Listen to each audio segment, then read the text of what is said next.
there's a team that's being appreciated all this week because they're celebrating a 3rd anniversary. We're talking, of course, about the security team from the Queen Elizabeth Hospital. And usually when we go into that space, they're the first line of contact. So it's very important that, you know, these people are able to interact and engage in a way that might be difficult at times, if only because you're in an area where people might be tense and there might be a lot going on and people might not necessarily be always, you know, walking around with their thinking caps on, particularly when it comes to matters of health. Sometimes there can be quite big lapses in judgment or a lot of emotion involved.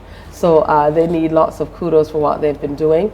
They've been in existence now for 3 years. We're talking about the security team, like I said, at the Queen Elizabeth Hospital. So good morning and welcome. Good to have you with us. Good morning. Good morning. The only downside is nobody brought me a security shirt. Apparently they didn't give Mr. Boyce one either.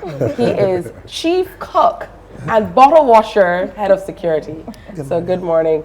As Stabby would say, Hoss, head of security.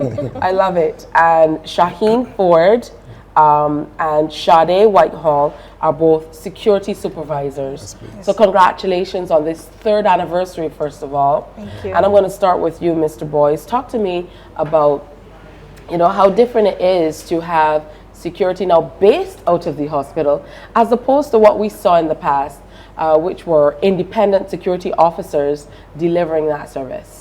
Well, thank you first of all for having us. Absolutely. First of all, security in the healthcare sector is completely kind of different than normal the day-to-day security. Security in the healthcare sector focus on a lot on customer care, de-escalation skills, and a lot on having that people-centered care. Remember, as you said, rightfully said just now, the first person you meet in any organization is that security officer. When you meet that security officer, he sets the standard or the tone, how their experience will be. As you know, in the QEH hospital, you will find that we are dealing with people that, as you say, are ill, people who are coming to their loved ones. So how do you treat these people when they, for instance, grief? They don't understand the system a long way due to triaging. And this is where it gets different. Also, for instance, when there are gang activity and people have to come to the same QEH hospital seeking medical care, that's where we have to battle. This is where we have to come now and actually maintain the security of first the medical practitioners, the doctors, the nurses, everyone is there, the other patients and the other visitors, and how you separate. So security in the healthcare sector is one of those dynamic sectors that you can think about. Before people take it for granted, but first of all, I'd like to thank the Board of Management for the QEH to come up with the idea and the vision to have a security that is security in the healthcare sector. Absolutely, and in-house, that makes all the difference. So talk to me now, Sade, about your career in security, because sometimes a lot of people look on and they figure it's something that you just happen upon. And even if you start in that career, based on everything that your head of security has just told us, this is a very specialized field. It is, and again, thank you for having us. For me personally, I have been there for 2 years. I recently started acting in the capacity of a supervisor, and that post is acting. But our day-to-day routine, as you said, we're the first persons you will meet at the QEH. We are there to assist you with any inquiries, as we're the first point of contact. Also, I think we are special in the terms as this Mr. Boyce has said, because you know, we have a lot of different personalities we meet every day. People are in distress, people are mourning, people are frustrated. So what I tend to try to promote to others is that, and coming from a customer care background as well, is that they're not angry with you necessarily, they're angry about the situation or what they may be going through. So for us, people generally think security is, you know, when you call for security, you come heavy-handed. For us at the QEH, we have to be a little more subtle with how we approach people, mindful and careful about the things we say. Because you have to remember they're there with their loved ones, they're experiencing some kind of trauma, and they need you to listen and understand where they're coming from before you just come to know, say, well, you're being disruptive, you have to go. Sometimes you have to listen to what they're saying, try to de-escalate it as much as possible, and move from there. Well, beautifully said. Mr. Ford, what has been your experience so far? And I'm told that the security department is one of the many success stories at the Queen Elizabeth Hospital in terms of how you're able to engage and interact on a daily basis with the publics, the many publics whom you serve. Yes, please. Well, coming from a military background over 15 years and then completed security over 25 years, being in the Queen Elizabeth Hospital is as everyone is saying, is a total different dynamic. You really have to scale it down a notch. Not that you scale down what you were trained, but at the end of the day, dealing with stuff like palliative care, you may have situations where as that somebody has lost a loved one, people react different. You may find somebody, get angry. Some people may laugh. So at the end of the day, security has a big role to play. They have to call to de-escalate situations. And the most important thing about the security in the healthcare sector is that the security have to talk down somebody and bring them to a stage whereas that the communication level between each person is bringing a level of peace and harmony between the QEH and the public, right? And we have had some experiences whereas that people don't have to come into the accident and emergency, especially that is one of our key points. Whereas that people believe that they have to wait long hours, but there is a process whereas you have to go in as in the accident and emergency. We go in a respiratory patient, ABCs, which means that that person needs oxygen immediately, that there may be somebody that come that may not be that critical, whereas they have to go into triage. You have to understand the situation, whereas then that people may flare up, but then security have to come in the best judgment and talk with them, and not in a rough way, but in a way that you can communicate to bring that person right down. So the healthcare sector in security is a bit different. It's very different. Yes. Talk to me about, and you mentioned this briefly, Mr. Boyce, about how you have to engage and kind of interact with different departments and different personnel within the hospital itself to be able to deliver this quality service that we're talking about. So talk to me about that level of engagement. Okay, the level of engagement is in relation to, let me say, emergency management. If there's a fire, security is going to be up front. So you will find that in everybody's plan, security have some aspect to play. For instance, security is very big on communication, radio. So we have to make sure that the key departments in event of emergency have radio coverage. We will do checks with those departments.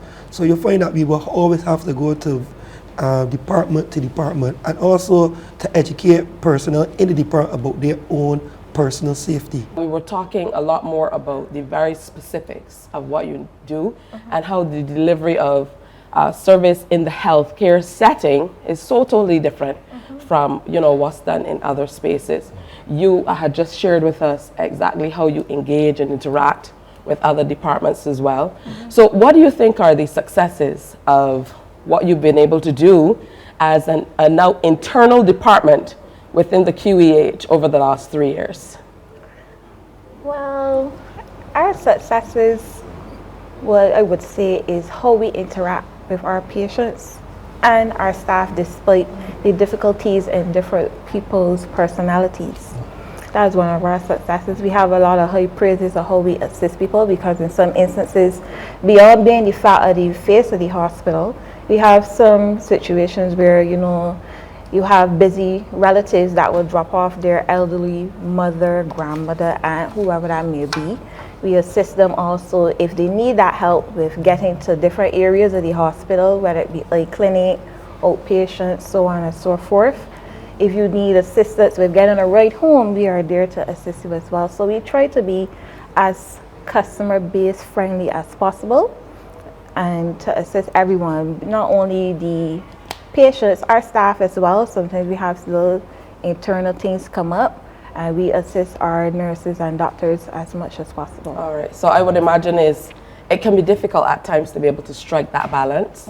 You talked about a background in military, and I know a lot of the times when you're coming from a background in military or law enforcement, you're kind of taught the opposite, as in, yes, you want to de-escalate, but you want to be firm at all times. In this instance, you have to show a softer side. You have no choice. So, are we getting the softer side of Mr. Ford? Yes, you are. You are actually getting the softer side.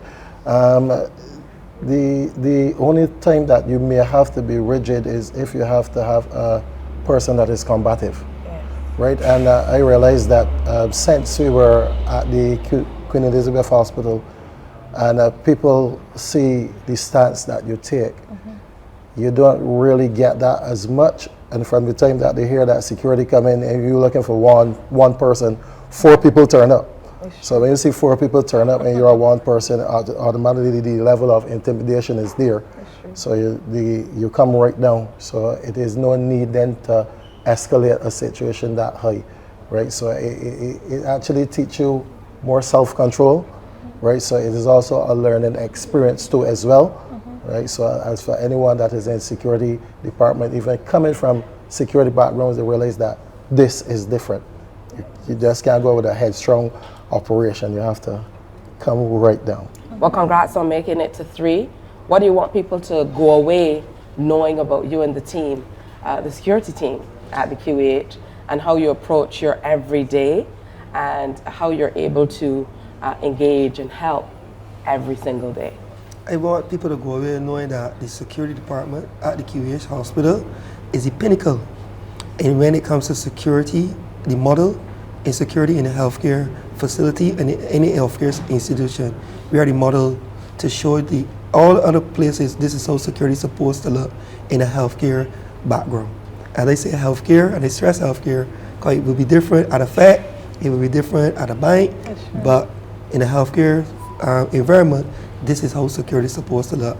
And I would also like to thank first our CEO for having us and for working with us, guiding us, as well as our visionaries, like for instance, our Miss Bob and others who would have came together and come up with this conception that this idea, listen, we need internal security, we need security that will suit a healthcare sector like QEH, which is our key point and premier of healthcare society in Barbados. All right, beautiful. I want to thank all 3 of you for sharing with us this morning. Thank you. And congratulations, you had a big celebration.